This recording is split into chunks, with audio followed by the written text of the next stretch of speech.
Welcome to Outer Space, International Arts and Class Travel Podcast. On this week's show, Creative Productivity in Modern Life, an interview with Graham Allcott. In the space station this week, Paul Paranoid, and music by Joey van Leeuwen, with a composition called Choosing Sides.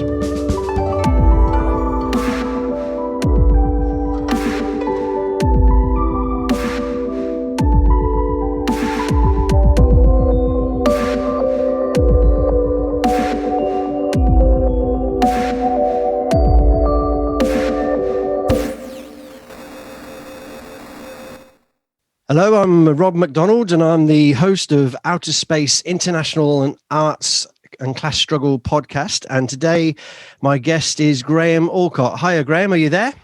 I'm here. How are you doing? Yeah, very good, my friend. So, Graham, this is who I think you are, or to be perfectly honest, who I know you are, because first of all, we're quite long-standing friends, and I think that's the first thing to say. I know that you're a dad. I know you've got interests in music, jazz, football, and a lot of other interests, but you're also a founder of the company Think Productive, and you're also an author of a number of books. So that's who I think you are. Is there anything else you would add to that or elaborate on? Well, probably because of what this podcast is about, I'd probably add creative and socialist in there, but I'm sure we'll get to those. No, that's true. I should have definitely said the socialist and the creative one. I mean, also, I think it's worth probably saying that we've known each other for a lot. Actually, we met, if you remember, when you were involved in a squat at the age of 15. I do remember, yeah. And I lived across the road and was supporting that squat against the criminal justice bill. And also years of friendship developed, and we played in a band together. Well, your band, I was the drummer of your band for a while. So me and Graham have a little bit of a history. We've been activists together in the past. Actually, we did a youth fights for their rights campaign, fighting for venues for young people. And so, yeah, we have a bit of history, eh?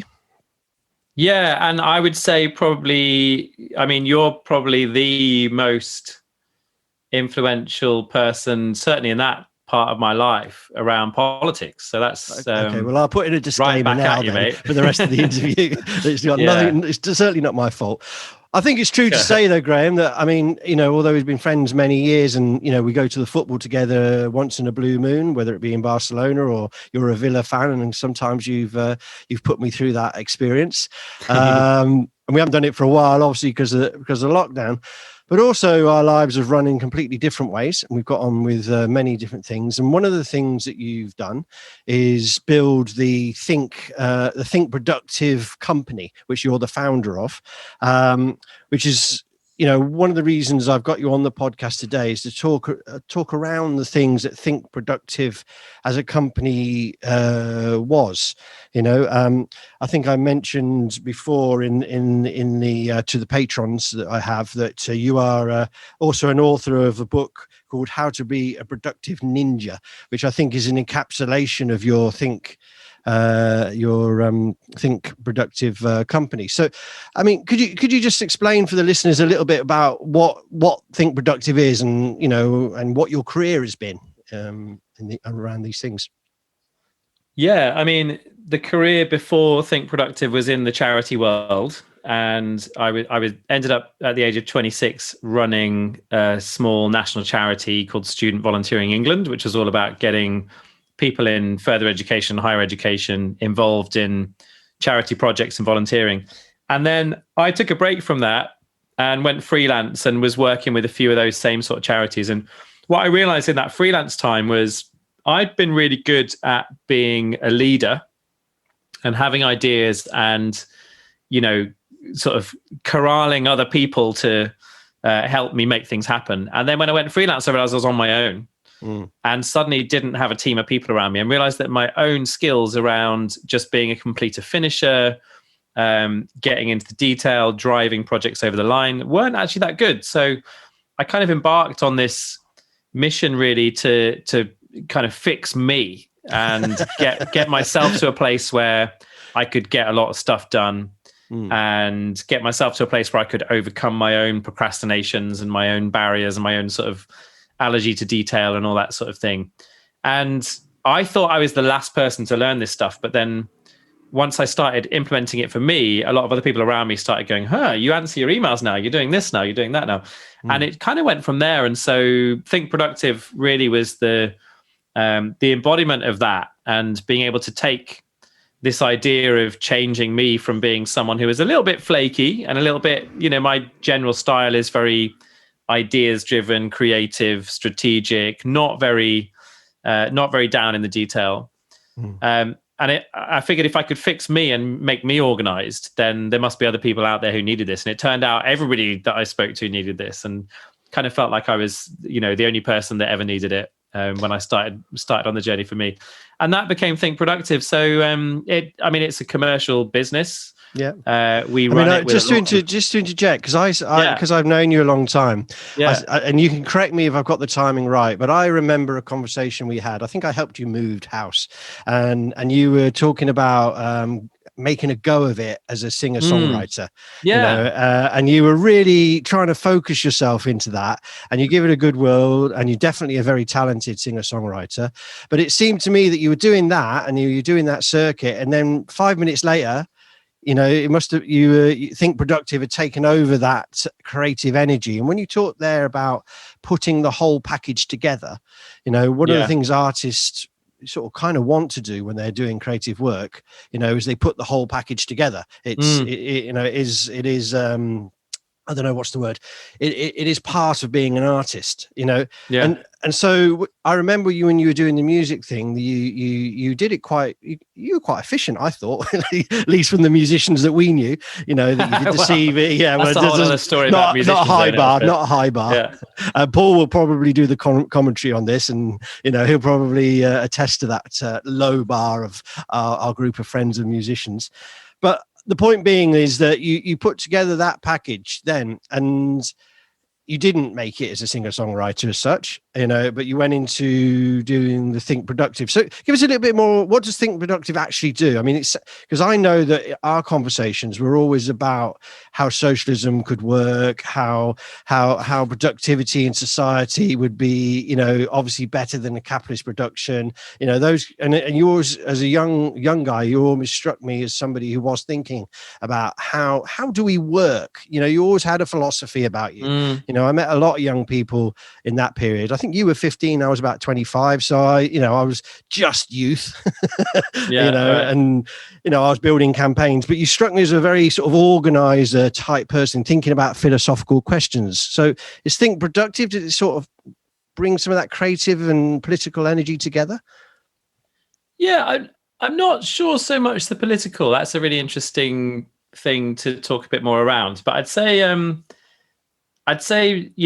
there's definitely, I've always been sort of entrepreneurial, right? So I would say that if you're doing community organizing, that's about taking risks and inspiring people with your ideas and getting people to rally behind what you want them to do, and towards whatever the cause is. And I think business is no different. And I think there's probably a lot of people on the left who would look at anything to do with business as being sort of dirty, like even the word entrepreneurial, even the word, I mean, you and me, we've had our moments at giving some jaw, haven't we, to each other over a few beers. Sure, yeah. I mean, it's one of the reasons I love you, and for Paul who does the commentary, it's the same kind of thing. You don't take anything that I say, and vice versa. And you use the word entrepreneurial, and I immediately get this like sinking anti-capitalist feeling going on. But of course, there is another side of it, isn't there? That it doesn't mean that all ideas that exist in society at the moment and all people are doing bad shit, But what you're saying with entrepreneurial, you're talking about somebody who's thinking outside the box, somebody who's driving in a direction that nobody else is really driving, whether that be for money or not. Is that so? You're kind of equating it with community activism as in a way. Is that right? Yeah. Well, I guess I'm saying that a lot of the skills are the same. So the skills around organizing, the skills around leadership, and I think I probably learned a lot from my sort of many years of not just even doing sort of political campaigns and stuff, but also just I was the kid at school that had, the free music fanzine that was given out to everybody and was running all the local venue music nights. And like, I was just involved in a lot of Didn't you do a radio at one point when you were at school? Yeah, I did a radio show, like all of that, Yeah. And I think I probably learned more about how I work from that stuff, in terms of how, things that have been useful for me since, than I did from the classroom, when I was at school and university and so on. It's that kind of extracurricular, like interests on the side sort of stuff, whether that be politics or something else, music, whatever. I think I learned a lot from, and I think a lot of the skills around being an entrepreneur, like building a business, which, essentially in terms of what we do, the very simple answer is we go into businesses and we help people to become more productive. So things like efficiency around how they deal with their emails, managing their time better. And I quite often say to people, and I think this is the sort of bit where it gets sort of interestingly like pro-capitalist and anti-capitalist all at the same time, is when we go into companies, what we're selling to companies is we will help your people to become more efficient and more resilient. And what we're actually teaching people on the ground in businesses is, here's how to not get stressed. Here's how to reclaim your time. Here's how to have more of a work-life balance. Here's how to not work 80 hours a week. And I think that relationship, the employee relationship, the socialist part in me would say that there's an inherent kind of exploitation in that relationship. But actually, I also think that there's a huge value in doing good work, and people define that in all kinds of different ways, right? But like, there's self-esteem from doing great work. There's just like the satisfaction of doing great work. And so if you can get people to have a really good relationship with their work, where they feel happier, where they feel less stressed, where they're not feeling guilty about leaving the office at 7:00 when they're supposed to work 9 till 5, right? Like, to me, that's a hugely valuable thing for society. And I think we've got a lot of I think the capitalist machine it pushes some very difficult narratives for people that end up along the lines of people just putting their entire life, heart and soul into their work. And I personally have always been quite boundaried. Like, I don't really work evenings. I don't really work weekends. My company, all of us in the company work a 4-day week. We have things like duvet days. So, when you're just having a bad time with mental health, you just call us and just take a day off. So we have all these things that are kind of built into the way we work, and we want to take those things into the way other companies work. I'm guessing in the neoliberalist capitalist world that the amount of companies that take you on aren't loads and loads, because what what you're talking about there is like, I don't know, some sort of modern tech companies, or some companies with extra money floating around might be able to do these things, but this isn't the general working life in capitalism, is it? I mean, the one thing you talked about there is this sort of enormous amount. There's always enormous amount of things to do all the time. I mean, it's not just work, is it? I mean, and I think what I find interesting about your stuff, and you use this word, this word quite a lot in your stuff, work-life balance. I've noticed it, and also your podcast is called Beyond Busy, which for me, that is an indicator that you're talking about this unnatural thing that capitalism does to us in work and society, and you're bringing in some elements of solutions to that, maybe that companies will get more out of people, and therefore the compulsion to go to work is different. Obviously money is an important part, but how do you let I'm kind of thinking that and you can correct me, that you're trying to pull out the creativity out of people and bring in the happiness, and then the company's got to grow. Is that the philosophy? It's like if you like, some sort of caring capitalism. It's not how the most of the world is, but would that be a good encapsulation of what your company tries to do? Yeah, pretty good. I mean, one thing I would just take issue with that you mentioned at the beginning there was there'll only be a certain type of company that brings us in. I mean, we've worked with like everyone from those forward-thinking tech companies that you were just talking about through to like real establishment companies like banks and pharmaceuticals and all kinds of.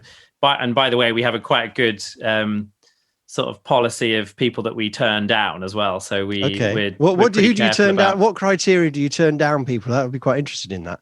We've got there's like 3 or 4 things we've got like an ethical policy basically. So we don't work with arms, we don't work with tobacco, we don't work with gambling. Like there's certain sectors that we just, for us, are just an immediate no, and that, that was a really interesting sort of test of principle very early on in the business. I'll tell you this story. So the business at this point was me plus 2 admin staff and 1 trainer. And that 1 trainer was basically getting no work and had kind of taken a leap to work with us and had a young kid at the time.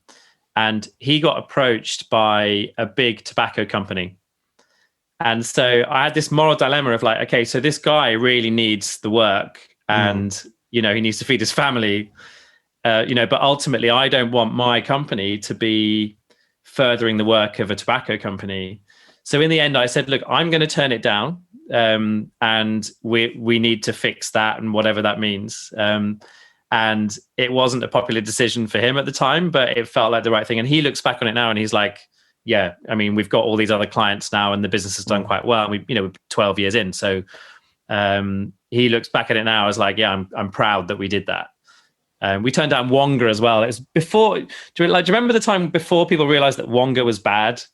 And that was a really difficult one because we had like someone who I'd worked with at another company and had got to know really well and really liked. And she thought she was doing me and her other friend a favor by introducing us. And then, it's like, oh, Graham, meet so-and-so. Oh, yeah. And then I realized it was Wonga. And I was like, oh, now I've got to let 2 people down in one email, basically. But I was like, no, we can't do this. So yeah, we do have a sort of policy around, we want to make sure that if we're helping companies to achieve more and do more work, which is ultimately what we hope happens every time we go in, then we want to make sure that's good work, that actually benefits people rather than, brings society down, sort of thing.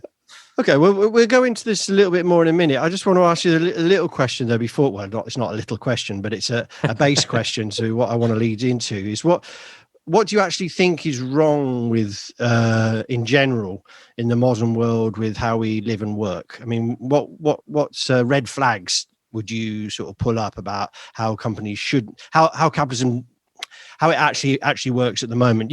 We could argue all day about what the solutions should be. You've developed an ethical capitalist company that brings in good methods to working practices. But what would you say the key problems were in work and life and society? Well, I thought you said it was a small question. I tend to do this is like major fuck off questions, but you don't have to obviously give us I'll give you a couple. So I think we're massively. So I don't think we necessarily need to overturn the entire capitalist system overnight, but I do think there's the bit for me that feels like the bit that I think our grandchildren and great grandchildren will look back at and say, what the hell were you doing in your generation? Is the kind of conspicuous consumption consumer capitalism part, which is basically driven by advertising. And it's driven by this thing that you can't be happy or satisfied in your life unless you have this new thing. Right. And so that's the Instagram culture, that's advertising culture. And, we have in a lot of Western countries, we've met basic needs. People have got shelter, they've got food. And so then if capitalism is going to continue to grow, if you're going to have that 2%, 3% growth that capitalism kind of demands, then the only way to do that is through conspicuous consumption. So like I'm going to, wear these Nike trainers and that says something about me. It becomes you're consuming to be noticed and you're consuming to sort of impress the people around you and all of that. And I think that is, if we could strip that away, there's some efficiencies to the rest of capitalism, right? But that part of it, I think, is really wasteful. It's dangerous. It makes people unhappy. So I think on the the sort of consumer side of things, I would say that's a huge issue. I would say I looked at a graph the other week, which I thought was really interesting. And it was to do with the pay gap between the lowest paid workers and CEOs, and how that was actually quite a narrow graph until about the 1970s and 1980s. And what you saw is in the 90s and 2000s in particular, CEO pay, senior executive pay has gone absolutely through the roof at the same time as general median worker pay has basically stayed static or moved backwards. And I think that's a huge issue. I think there are a lot of examples of, particularly the Scandinavian countries that are very big on this. Like they try and set their pay to be much more sort of squeezed towards the middle. So you don't have these huge differentials. And they view that as like a priority for society. If you don't have huge inequality in terms of pay, you end up with a fairer, better society. And a lot of those countries have people who are paying a lot more tax than people pay in the UK or in Spain, but they're much happier because they get great public services. They've got great healthcare, like education's really good. And it just feels like that money is being spent properly and it's an important thing to pay tax, And I think as socialists, that's something that we should really welcome. We should look at paying tax and then it being used well as being like fundamental to society being run well, I think. I think we could well and easy get into one now on the basis of the things you've said there. I'll just come back a little and we'll see where we go with it, because I didn't really want to go down the line too much. But I would say a couple of things about it. One is, yes, in Britain and in modern capitalist countries, they could meet basic needs, but we don't. And I think that would only put that sort of balance on it, that it's entirely But for most possible. people working, right? So of course there are exceptions, and I don't want to belittle that, but like for most people working, like they've got their food, they've got their shelter. So what else can capitalism take out of you? Like if it needs you to spend, to grow the economy 2-3-5% a year every single year, like capitalism's out of ideas if it's about having more food and more shelter, because you don't need more food and more shelter. I see what you mean. You don't need to go. That's what I'm saying in terms of that. In terms of that, of course, there are people who don't have their basic needs met, of course. And I mean, and the other thing I think you said was interesting was about Scandinavia. We've done 3 shows on Sweden, because I've spent a bit of time there. And actually, of course, actually, inequality there is really high. But you're right; it's a richer country compared to. It depends on comparisons and relativity, isn't it? But the social democratic model of Sweden is a fallacy. In terms of, certainly in segregation, in terms of the poorer people being on the outside of the cities. And I've been in some of those poor areas. Yeah. Now, they're not as poor as, say, areas like in Spain and maybe some areas in London and whatever, but relatively speaking, that differential between wealth is quite clear. And I don't see those places as models. But I would only go there with that. But what I do think you've hit is this pay gap, which is actually a reflection of the neoliberalist era, isn't it? Where sort of naked capitalism has gone rampant. And that reflects on the stuff you're saying about making, consumer capitalism, this need, and that links with art, doesn't it? Because art as a commodity being the most important thing, where there's art as a mental well-being, which is kind of the next question I wanted to lead on with you, is the question of, because you're I don't know, you're a bit of a productivity guru, let's call you that. That's your thing, that's what you talk about, that's what your podcast is about, that's what at least 3 of the books I've got from you are about, that and you link in other things, like you've recently done one about with links in healthy food, haven't you?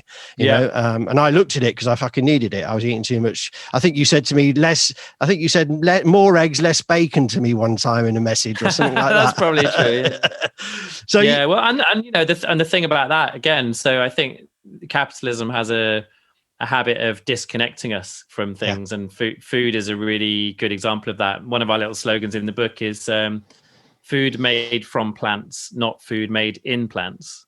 Right. And, natural foods are generally the ones that are going to be better for you. One of the other things in the book is, which is another slightly anti-capitalist I did in the book is don't eat food with its own jingle.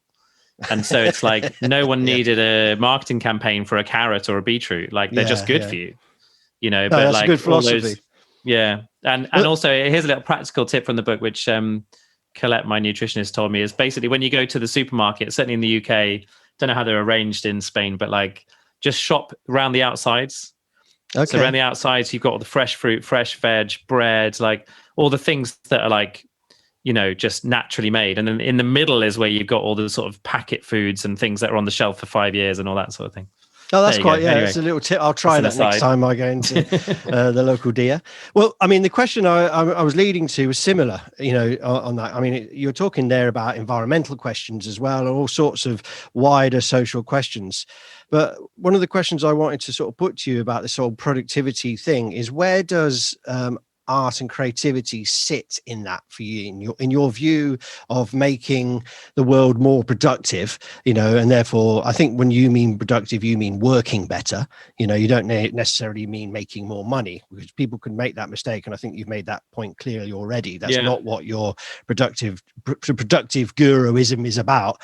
It's you talk about, well, the question I really want is, do you see art as this thing that we should be chilling out with? Like something you go, and I know you like a bit of jazz, and we both like football. Football for me is art. We're watching artists do their thing. So is arts and culture and those things, is that a leisure activity, or is there a side to it which is really closely connected to how you work and how productivity actually functions in society? How would you think about those things? I think both of those two things are in the Venn diagram of living. Right.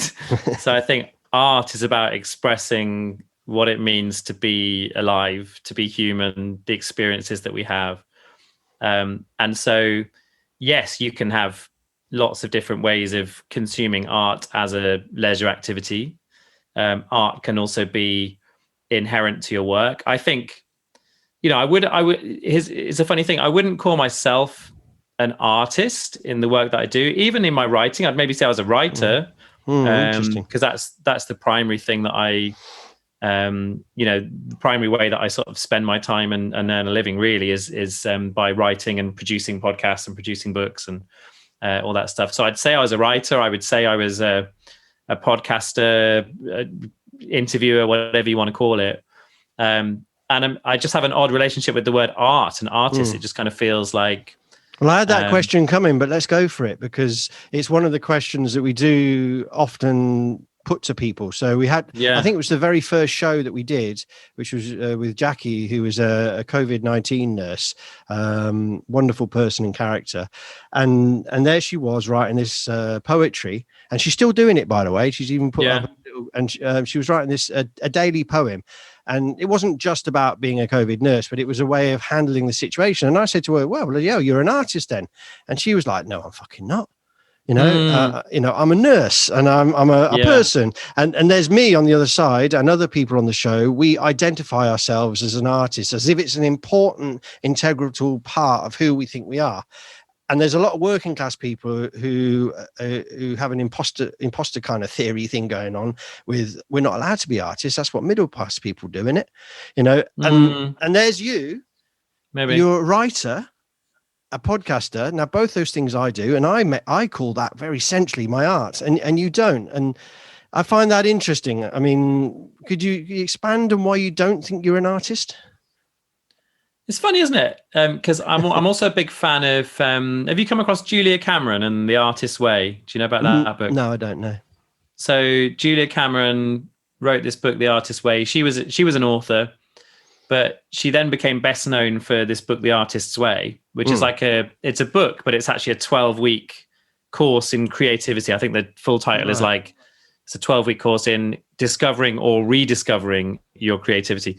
And I rediscovered mine through that book. So that was when you met me, when we'd moved house that time, and I was getting really into the music. That was off the back of reading The Artist's Way. And in that book, there's kind of two central techniques. One is every week you take yourself on what she calls an artist date. So you go on a date with yourself, Oh, not an artist, not a date with an artist. It's not like you are the artist, and you're on a Okay. date just with you, right? Okay. And I did weird things with that. Like I walked along the canals in London. I went to the Trocadero Centre. That like horrible pick and mix, and And the idea is you just go to places that you wouldn't normally go to in your day-to-day life. And so you like step out of the box of your own life. Yeah, step out of your own existence and just notice what you feel. So like that can be really remote places. It can be really urban places. It doesn't matter. But you just do weird stuff or go and learn pottery for a week or, just weird stuff.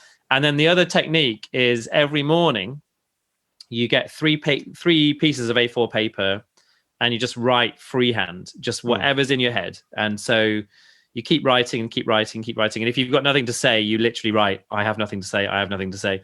But you always do have stuff to say. And what that does is it gets a lot of the sort of self-talk and gunk out of your head so that your brain is in a much, freer place to be able to, to make your art kind of thing. And I think when I was doing that program, I probably would have described myself as an artist then, certainly to myself. But yeah, maybe there is a bit of an imposter syndrome around, sort of particularly for me, like claiming what I do, which is ultimately like it's entrepreneurial and it, what I'm doing is it's money for me rather than for like, a charitable organization like I used to work for or whatever. So I don't know if that's part of it too, like just relationships. I think it's interesting. And it is one of we've done about, I don't know, by the time this show goes out, we've done about 30 shows and it's interesting. And I started on the very first when I talked to, this is a journey about me, I really want to answer some questions, and I really thought I knew what those answers were, about art. And, I've had, since we've known each other, I've been into art and I've been into sort of revolutionary politics, and it's my outlook. And then, but I wanted to get some sort of hook onto what that all meant, and the relationship between what is like an expressional, emotional thing, which is art, and your daily work. For me, that differential is now gone. Everything I do, I consider as an artistic practice, because I believe that art is about it is about challenging the moment and making decisions and being creative about it. And then what comes out of it, is your artifact. It's the thing that you've done. Yeah. And I think it's interesting because it's kind of essential for human beings to do this, although the things you talked about capitalism before, I think they stifle it all the time, and so there's this constant lack of being able to be a human being, which is what I find interesting about your work, because you do package it quite correctly as a business. You're going into companies, but actually what you're selling is the human part of being massively of work. That's true. Which is why I let you off. Some of these sort of capitalist arguments of things. No, because I think that there's a real lesson in that side of it, that to think out the box, to be creative, to go in a different direction, to be with yourself as an artist for a day is quite good. I think probably I need to do the opposite. Sometimes I need to go to work. Julia Cameron, the reason she talks about that artist date idea is she calls it's the process of filling the well.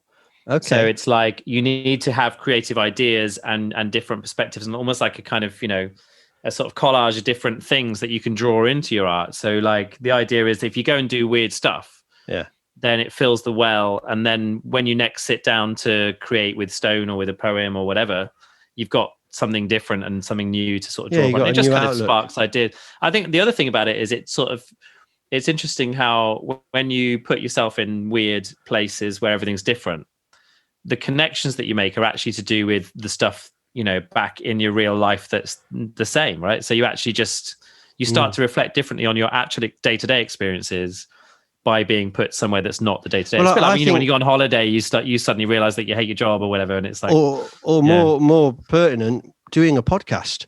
Yeah, Here we absolutely. are. Yeah, People, well, presumably people are going to listen to this. They're going to, they might have turned it off by now, those two boring bastards. But, the truth of the matter is that this experience for me is quite phenomenal. I think it's learning a new art form. Before we started the show, because it's something we've known each other each long time. We're now doing a similar thing again, and it is an art form, not that necessarily we're good at it, but it is that.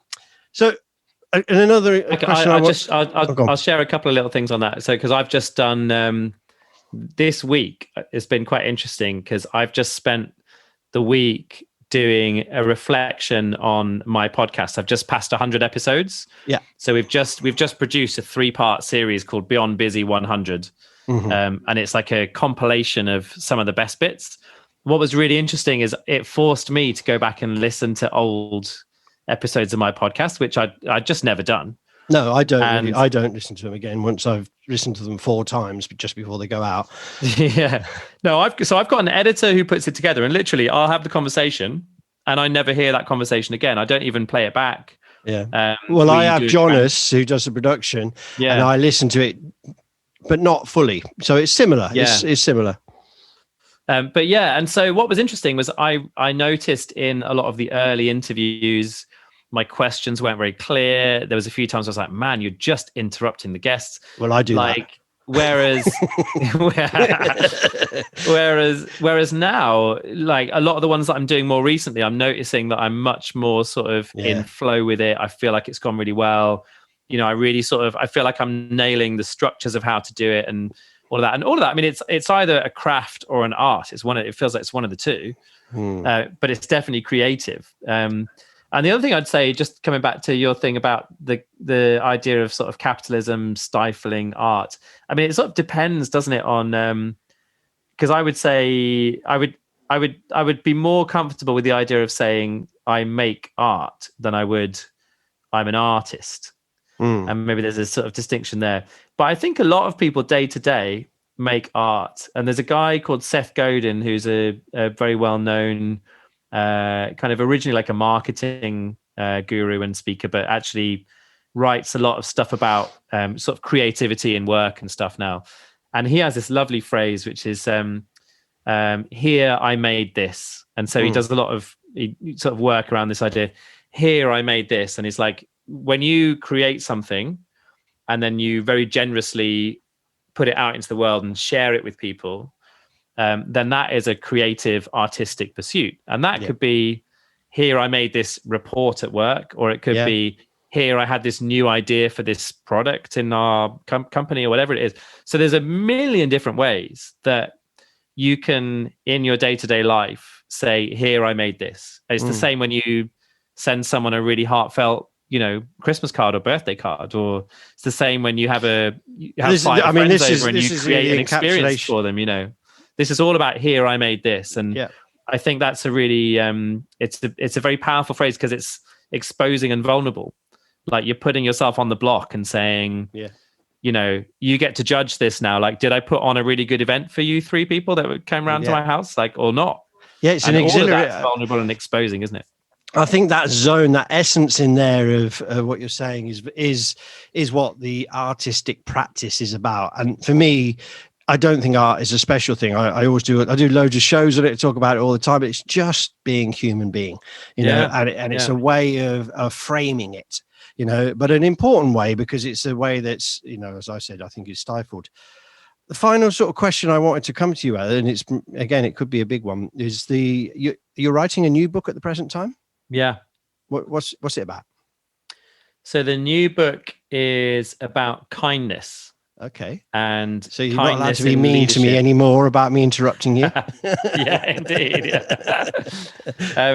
So Think Productive, I mentioned before, my company Think Productive we have a number of ways of trying to bring a lot of the human aspects into our own working culture. And mentioned before, we do the 4-day week.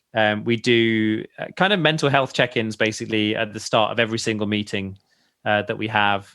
It's a very nurturing, environment that we want to create for our employees. We don't have a huge team, so we've got like 6 or 7 people in the core team, and then we've got probably about another 6 or 7 people who are the trainers, and then we've got some other small teams sort of dotted around the world. So there's less than 30 people in total, but we're very big on just making it a really good, healthy place to work, giving people, we never expect people to work like literally a minute over the time that we pay them for. Like, we're not one of those cultures that's all about sort of driving people through overtime and all that. So I like to think that we really care in the way that we work. And remember, folks, that this is the managing director talking. Well, I'm the founder. I've got another person who's the managing director, okay. So I'm kind of outside of it. That was a little dig at me interrupting you. I just go on. So kindness. So so just to finish that bit. So one of the values of the business is trust and kindness are our rocket fuel. Okay. And what that's about saying is, there are a lot of archetypes that we're taught around business. And the archetypes we're taught are like, if you think about when I say entrepreneur, earlier on I said the word entrepreneur and your hackles came up straight away. Yeah. And when you think about entrepreneur, you think about Mr. Burns in The Simpsons. You think about Dragon's Den and Shark Tank, The Apprentice, Donald Trump. They're all almost entirely 100% white men. Yeah. But they're almost all entirely known for these kind of conniving, cutthroat, step over everybody in order to succeed kind of mindsets, right? And that's like the archetype that we have. It's the archetype that we're taught around business. But when you go into businesses, what I've found for the last decade or so is there are an awful lot of people that are in businesses and they really care about how they connect with people, and they really care about the people that they work with. Fundamentally, they're human beings within this machine. Yeah, of course. And so the reason that Mr. Burns and Donald Trump and Shark Tank and Dragon's Den and all those things are interesting is not because they're how most people function when they're in businesses. It's because they're the outliers, right? Their stories are interesting fundamentally because all of us care about other people, but there's a tiny 0.1% of us that is really curious to know what would we be like if we were like that, right? What would we be like if we weren't who we are, if we were this kind of if we had the power, would we turn into the oppressor? Yeah, would we become if it's something I think about quite a lot. At the age of 12, you were given a company like Donald Trump was. Would you become Donald Trump? I mean, that's fascinating. Well, the answer is probably yes, because it's an objective reality of how society. Here's the thing. I would say no, because I mean, actually today, I just interviewed James Reed, who you've heard of Reed Recruitment, right? Yes. Yeah, Reed Recruitment. Yeah. So James Reed is probably in his late 50s, early 60s. He was handed the reins of that business when he was 30 from his dad, who'd created it. And honestly, I mean, he's just raised $2.5 million for Grenfell. Like, he is just a super kind, hearted human being. Like, he's not a psychopathic Donald Trump, right? And so I think this is the thing. I think that's Trump's interesting, and those people are interesting because the book, they're how does the book come into this? What are you trying to achieve? Yeah. So what I'm trying to say is that there's, I think, a really underrated kind of superpower, not just in business, but just in life and getting things done, which is one of the fastest ways to connect with people and build empathy and trust is through kindness. Okay. And once you start looking out for the opportunities to be kind to the people around you and proactively think about that, what starts to happen is you also notice all the other opportunities to connect with those people. It's for the same reason. Some really interesting science around. It's a kind of socialism that you're talking about here with kindness. I mean, it's like a caring capitalism. Where are we going? I mean, what stage first of all, what stage are you at with the book? What have you written much of it? Or I'm in the first drafting stage. So I'm like right now, I'm like 3,000 or 4,000 words in. I've got I'm running a little sort of semi-private kind of off the grid kind of Zoom community at the moment, which has got about 30 odd people in it, which we've called the Kindness Is this your Happening. kindness gang, is it? Yeah, so I've got a kindness gang. Yeah, there's about 30 of us, and we're at the moment talking about what does kindness at work look like? We're setting them challenges every week. So last week, their challenge was in line with their authentic self. What can they do to be kind? So we don't want people to be doing like things that don't feel authentic to them, but just like do something kind and then see what happens. And it's really, it's throwing up some really interesting thought processes. Is it showing some of the contradictions that happen in people's, because for me to be kind, to be creative, these kind of things, and you try and do it in your working life, some companies, some jobs you can do that, some you cannot. And I mean, I don't know what your 30 people, what their backgrounds are, but I imagine they're quite diverse, no? Because you want a different sort of feel. So yeah, for sure. Yeah. So you've got a group of people that you're being creative with. You're putting together a book. You're only a few thousand words in, so you've not really. The target's 65,000 words. Yeah, so you're nowhere. To do. You're nowhere with it, really. Yeah, for sure. But you're very much started it.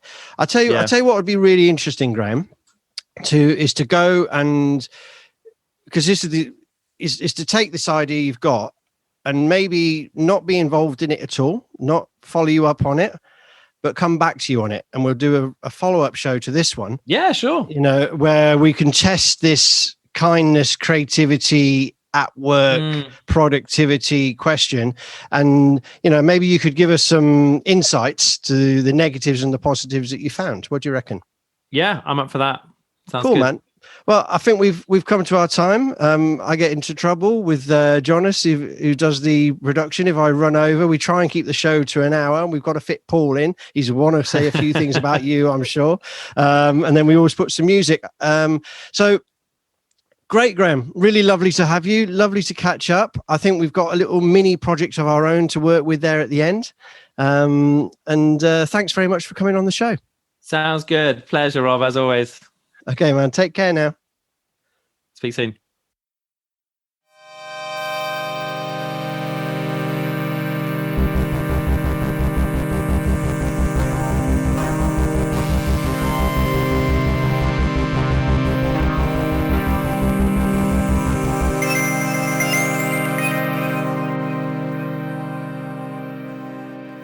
Okay, then let's make our way up to the space station where hopefully we have Paul waiting for us. Paul, are you there? Hello. Hello, I'm receiving you loud and clear up here in orbit. Okay, mate. Very good. So, wow. So, old friend Graham, what do you reckon? Yeah, well, where do we start? Because you'd mentioned in the interview that you go way back with Graham. And so do I, because we know Graham from the old days, which we're at some point going to do a long, one of our hour-long sort of informal talks on the fireside chat type thing. And I thought we changed Graham, the name of. I thought we changed the name of that to onesies or something. I'm pushing for one worder. And I'm waiting to see one word. Well, we put the one out on dyslexia. Hopefully there's another one coming. Yeah. We've got to do one on this. Yeah. Well, it's going to be called. I mean, tell me if I'm wrong. The Collective or Collective, because it's one word. That's the whole point. And it's about the fact that we found ourselves in a very sad situation in the early 90s of not being able to play as bands and musicians, because nobody was interested in putting on live music anymore, or the live music that did exist, if it existed at all, was just trad pub rock. And I'm not disparaging that. It's just that there was no room for our indie rock sensibilities. And Graham was key, wasn't he, in that move from there being nothing to there being something. And he had his own band, Tuiana, who were easily one of the best bands to ever come out of rugby, and I thought they were terrific. They were young and they were fiery and they were fun. Their music was so much fun. I loved that band. It's good to mention this at the beginning because, for one, Graham doesn't play anymore, and I don't know whether he picks up. And if you're listening, Graham, I'm always a bit sad about that, and that but importantly, he puts his creative energy into something else, and so for us, he comes from this history, The thing is, he didn't actually play any part at all in the collective in one sense, did he? He was actually what he put me and you together and then ran off. Yeah, so people out there, the space station part, everything that's to blame for this weird part in this podcast is Graham's fault, because he brought us together. And I'm even wondering if me and you would have become such good friends if he hadn't. Maybe that's what happened. I don't know. Did he bring us together, or did he just he called the we first knew each meeting? other. Well, we'd met, but that might, and I think we were seeing each other. I think here and there, like it was inevitable that you and I and Marcus a very small would become. Place. Yeah, it's inevitable because we were of like mind, but we weren't. I'm going to say, please don't misunderstand us, listeners. We were in bed together at this point. But considering we went on to live, we were trying. Now. No, we were considering where me and you went as friends and as compatriots and soldiers of free speech and politics and especially the arts. Considering where we went, I wonder if Graham didn't put us together, and he was about to leave rugby or go and do something. It was a very smart move, because I think he recognised, and this is what Graham's like, he recognised two workhorses, and he put these two guys could do it. And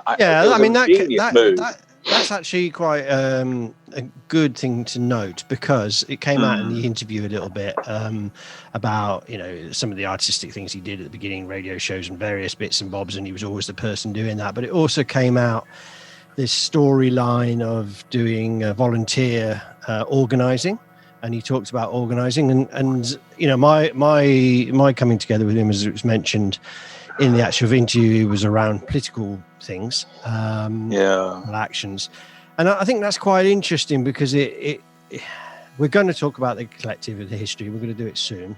And actually, who knows, we might have put it out before we put this show out, and that's the way it goes. But I doubt it. No, I doubt it too. But the good thing about it is we're talking here about an evolution of an individual. I'm sorry to talk about you, Graham, like this, but actually about how somebody, because I was talking to him about the end of his music days, if you like. We're talking just there about the beginning of his young band that he was in, and it was an interesting group of young people actually. That generation in rugby was, happens in. They were beautiful, wild young things. Well, they were an interesting lot, that's for sure. I'll give them that. But what I talked about in the podcast was at the end of his attempting to be a musician, a solo one, as it happens, years and years later. It was at the end of that he started this journey out of volunteer work into the Think Productive and the authoring and the books and all the things that we were talking to him about in the show. So I think that evolution of creativity and exploration and all the things that the collective was actually about in many ways, and the music scene that we were about, and what music and art is about. Is about exploration, looking, challenging, all these kind of things. And it led this individual, a friend of ours, into developing into what I called him. I think I called him a productivity guru or something like that. But he did write, he's written loads of books, and he really sort of drew out, if you like, I think in the interview, some interesting stuff for the podcast to think about in terms of how the individual lives within capitalist society. I mean, did you pick up on that? I did, and I remember the joke that I made when we did the dyslexia one-worder show, which I'm really, really pleased with that show. By the way, I hope people will check it out. That one, because we like that show very much, don't we? We're pleased with that one. We were pleased with that one. And at one point, I made a joke about I'd been talking about how dyslexics have this kind of out of the box thinking, which is a good thing and a bad thing. It's sometimes very speculative, and it tends to lead, but it certainly leads away from the mainstream thinking, which I think is always a positive thing. And dyslexic revolutionaries, is that what you were thinking about? Well, I think life is about ideas, man, and I think that ideas should be like tested against their usefulness and against their validity, absolutely. But I think the ideas themselves are valid, you know. And dyslexics tend to have wild and speculative ideas. And I was saying in it that sometimes people that aren't dyslexic struggle to keep up with a dyslexic's out of the box thinking, and they can even find it frustrating.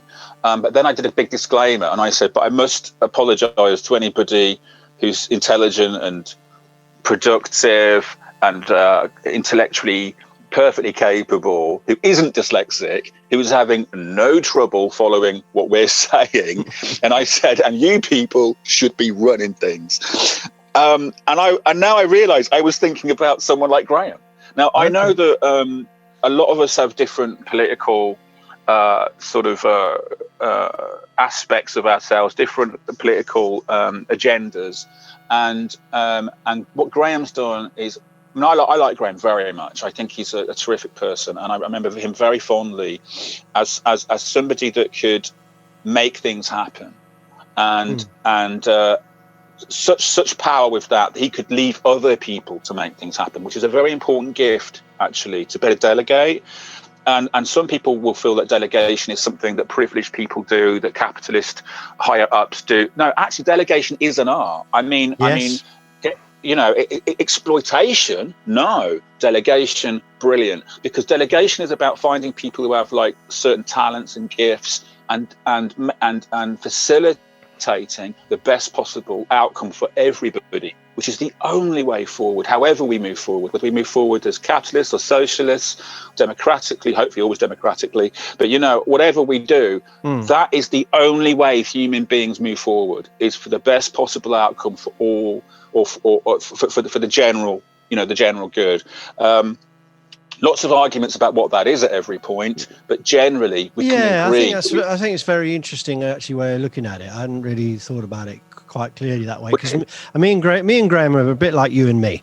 I love both of you, and I know that we can have not a blazing row. Actually, we can have really sharp differences, but they're not huge differences. They're that we get down to the point, and we don't agree, and there is a balance of our ideas. And it didn't really go into all that with Graham in the show. Did a little bit, about around the questions of capitalism and whatever. But what I appreciate about Graham is he is using those energies that he's got to think about how we should be living, and how society should be, and the buzzwords like work-life balance and these kind of things that Graham says, and he often comes out with some great one-liners, are actually questioning how we should live our lives. And then I think maybe the difference between me and Graham is he's doing it as a business, and he's doing it as in a way that he thinks capitalism can be reformed. I would do it more in a sense that I think we need to have a revolutionary approach to changing society completely. But actually, those two different points of view do have some similarities in their time, And they are in terms of what this podcast is about. The creativity side is about how do you think outside? How do you redo things? How do you re-challenge? How do you reorganize? How do you become productive when you're a useless bastard? I think it's like a human question as well as one about how society should be. I think that I think the world is made up of a lot of different people with different strengths and different drives. What Graham represents, I think, is a very positive version of somebody that was able to mechanically interlock with the world the way it is. I have no doubt that if the world was more socialistic and democratic than it is, and by democratic I know we live in a democratic sort of system, but a lot of us feel that democracy is a little bit of a distortion of what democracy would be in its truest form, and I think that's a fair opinion to hold. I think if we lived in a more idealistic utopian society in some way, I think Graham would have reconfigured for that. I don't think we should blame him, or anybody should have a problem with him for applying himself to the world the way it is. He's not exploiting people. He looks after. He's obviously got a very caring, and I think the new book he's working on is about this, isn't it? The new book that's coming out. He's obviously got an extremely caring and mindful attitude to his own employees. I mean, that story about the person he went into business with, he really had an opportunity to move forward with. Now, what was it? Was it a company that there was an ethical conflict and they didn't take on this particular client? And his story about that was one of, it was touching. He was saying, look, it was we turned the work down. I mean, just to, I mean, we're being quite sort of, sorry, Graham, but we're being quite sort of, we're looking into the person a little bit who's expressing the ideas, and I hope Graham forgives us for that, because we're not actually talking about him. We're talking about the ideas that go on in society. Sure. And I think there's something very profound and important about people who are trying to make things better in the situation. And on that point, I get you. And I think it is really important that we do fight like fuck for every single better reform we can get in society. Absolutely. And I don't think that takes away from the idea also that you think that I think particularly that society needs to be revolutionarily changed. And maybe Graham would agree with some of those points if he was here to defend himself. But I think he did mention that he's in the process of starting a new book on kindness. When I first heard that, I thought, wow, that's interesting. What's that going to be, like a soft, cuddly sort of let's all be nice to each other? But I think in the style of the way that his work is, it's going to be like, well, can we actually use kindness as a productivity tool? I guess that's where he's going to go on it. You mentioned the idea about that, not all people represented with the riches like Trump has been will turn out to be neo-fascist arseholes. Yeah, it is interesting, and it draws on this question for me about what is the creative thing in humans that transcends the problems of capitalist society and ideology. What is it that keeps fighting back within humanity that capitalism wants to squash? We've talked a bit about alienation in the show, and how people aren't allowed to do their art, and that art is about being a human being and all these kind of things, and creativity. And I think what comes out in Graham and his books and his thinking is this battle, and this want to be socialist thinking in all things we do, but we live in this horrible capitalist machine. And I think what he was trying to draw out is not all of that is necessarily bad if we look at it in particular ways. I mean, would you say that? The key to this, and we may disagree, but if I can posit this as an idea, okay. Capitalism is a machine. It's not evil in of itself. Evil may happen when capitalism is in effect, okay? But that's human nature. It's human nature that has... So what we need is a system that brings out the best in people. Capitalism does not bring out the best in people. Capitalism, it is, as we talked about before, it's one of several variations of how to make society work, productivity-wise and everything. I'm not a big fan either, right? But apparently it's better than the alternatives so far. We'd like a refined version, a better version, or something completely new. But the thing is, if we can have a system that makes people be... Because people generally are not that bad. You know what I mean? But you can always bring the worst to the top with a corrupt system. And I think that's what we're worried about. But Graham, now admittedly, okay, as far as some people who, because we're generally a very left-leaning, ideologically socialistic podcast generally, and I think here we are, like sort of talking to the man, but we're not. Graham is one of us, but he's the one of us that kind of like, and he's got principles. He's idealistic, and he's got good arguments for what he's doing. And I think what he's looking at is creating a system, although admittedly he probably can't escape the umbrella of the capitalist sort of background of our society. But then who can? You know, I mean, every time, every sort of free-thinking rock band that wants to overturn. I remember Rage Against the Machine famously saying, when they were asked about being on such a big label, they said, well, look, as soon as there's a revolutionary left-wing, socialistic, you know, sort of label that's successful, we'll be on it. And I remember thinking, oh, yeah, all right.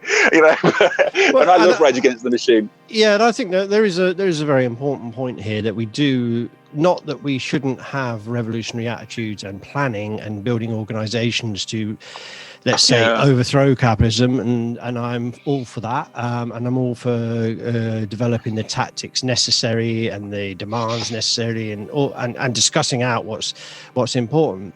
But the reality is, and this is an important question for art today, is we do live within a capitalist society, and it does affect us thus, you know, and to deny that would be utopian. And I think that's an interesting thing that, you know, when we talk about, what does art mean to you, you know, and are you an artist? And we talk about this shit all the time, and we love it, yeah. But actually recognizing that we are affected ourselves by this system is the first point of changing it. Absolutely. And I actually think that's where Graham is at. I mean, he's actually, I mean, you know, he's successful. He's living. I have a little phrase I live by, and I think it's my favorite thing I've come up with.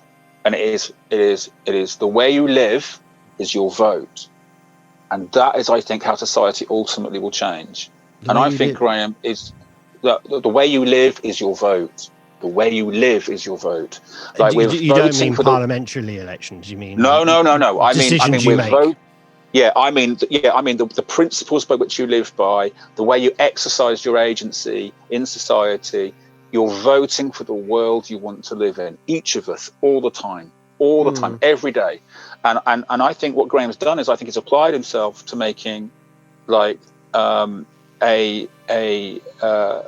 what's what I'm looking for? A benign, as benign as possible version of the capitalist working model, and I like that. I think I don't know what else he's supposed to do. I mean, what if it's, you know, we are living in the world we're in, and I think he would happily adapt towards the destination of getting the best out of human nature at every turn. And if society was able to morph from being the unforgiving version of capitalism that so many of us see it as, rightly or wrongly, but it's how we see it, to something more benign, I think Graham would continue to move that way. I don't know what else could be asked of him, really.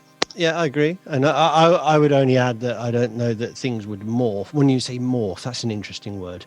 And I think I think we maybe we should deal with it in another show, but you know, what is... I think it's got a whole other show. It's just, I mean, it kind of concludes many of the discussions I have with him. And it's like, well, where are we going? And how do we change things? You know, and I'm not one that thinks that capitalism can morph itself into a better thing. Maybe not. Maybe not. I was saying that if it did, he would move with it, though. That's what I'm saying. Absolutely, he wouldn't be holding back. That's what I'm saying. I agree with you that capitalism may not be a system that we can do much more with. But what I'm trying to say is he's not holding back, he's not holding on to some sort of like Victorian sort of exploitational capitalism. And I'm not saying he wouldn't stay still, he would move forward if capitalism. I also think this is a relevant point as well, that there is, caring. I don't think Graham does caring capitalism. So I say that first of all, but carrying capitalism is sometimes it does move the debate a little bit.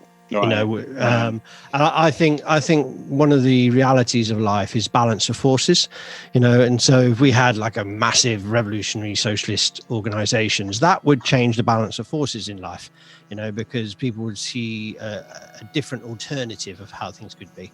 At the same time, reflections within people who think that capitalism is the only solution in town, you know, who are trying to push that to a more human side. I'm not sure they'll get there, but I think it's still part of this balance of forces in society.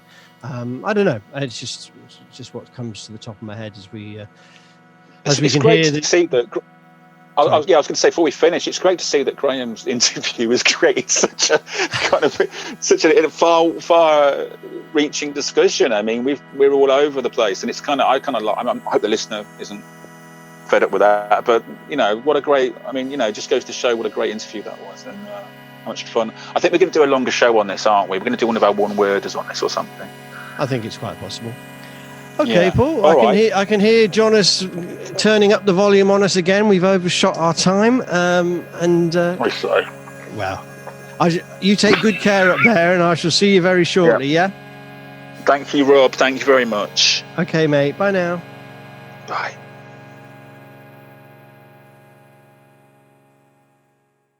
Thank you for listening to this week's episode of our podcast and the interview with Graham Allcott. I really hope you liked the show, and if you did, please consider donating to us through our website. I will now play the jazz composition Choosing Sides by Joey van Leeuwen. Enjoy!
We hope you enjoyed the show.